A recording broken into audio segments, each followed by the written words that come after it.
This caramel pumpkin poke cake is so ooey gooey and flavorful. It's an awesome fall dessert and it's really easy to make. If you've never made a poke cake before, it gets the name because after you bake the cake, you take a spoon and you poke holes in the cake and then you pour some kind of filling inside so it really soaks down into the cake. In this case, we're making a pumpkin spice cake using a spice cake box mix with real pumpkin puree mixed into it. And then we're going to poke the holes in the cake and we're going to pour warm caramel sauce into it. You can use whatever caramel sauce that you like, whatever your favorite kind is.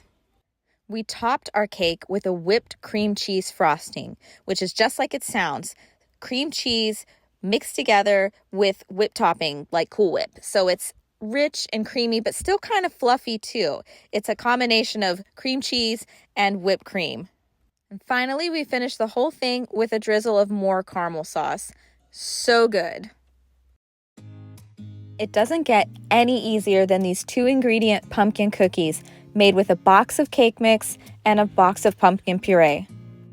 They bake up so easily. They're thick and chewy. They're soft and fluffy. They're everything you want in a pumpkin cookie. They are perfect all on their own, or you can top them with a simple sugar glaze like we did.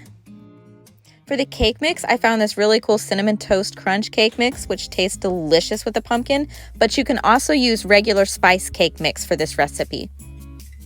For the pumpkin, you want to make sure to use 100% real pumpkin or pumpkin puree, not pumpkin pie mix, which has other sugars and spices added into it and would taste way too much when you mix it with the spice cake mix.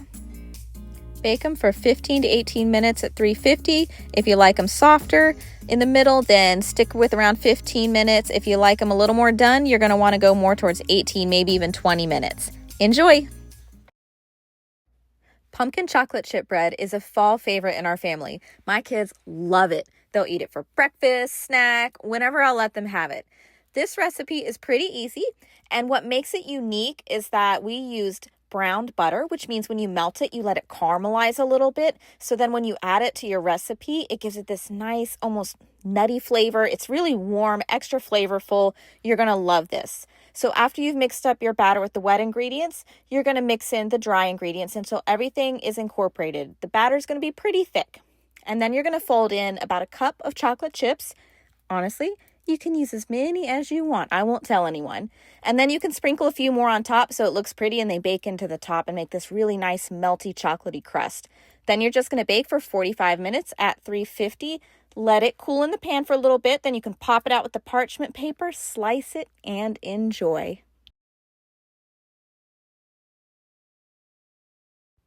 This pumpkin magic cake is such a fun recipe because 1, it's easy to make, and 2, the layers switch place while baking to form these beautiful even layers of pumpkin pie, moist yellow cake, and a fluffy whipped frosting. You're going to start with a yellow cake mix and prepare that according to package directions and put that cake batter in the bottom of a greased pan. Next, you're going to whip up the pumpkin pie mixture and you're going to carefully pour that on top of the cake batter in your pan. And then you're going to pop that into the oven and bake it for 50 to 60 minutes at 350. While the cake bakes, you can prepare your frosting and make sure that you use Cool Whip or whipped topping, not whipped cream. Otherwise, it's not going to hold its shape as well. When the cake is totally cool, you can put the frosting on top. Keep this cake refrigerated until you're ready to serve. You can really see the layers here. I just love it. And yes, it tastes as good as it looks. This is the most popular fall cookie recipe on the blog, and it's easy to see why. These are chewy oatmeal cookies with real pumpkin baked right into the batter, and they're baked until they're soft and a little bit chewy, and then they're dipped into a sweet and spicy cinnamon glaze. It's a really straightforward recipe. You're going to stir together a bowl of dry ingredients, and then you're going to whisk together the wet ingredients in a separate bowl.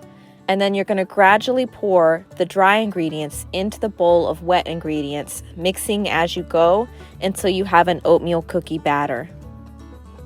Use a medium cookie scoop to portion out the dough and bake for 10 to 12 minutes at 350 degrees. You can start mixing up the glaze while the cookies are baking, and all you're going to do is just whisk the glaze ingredients together until it's smooth and creamy. Take the cooled cookies and dip the tops of them into the glaze, flip them over, and let them dry. Enjoy!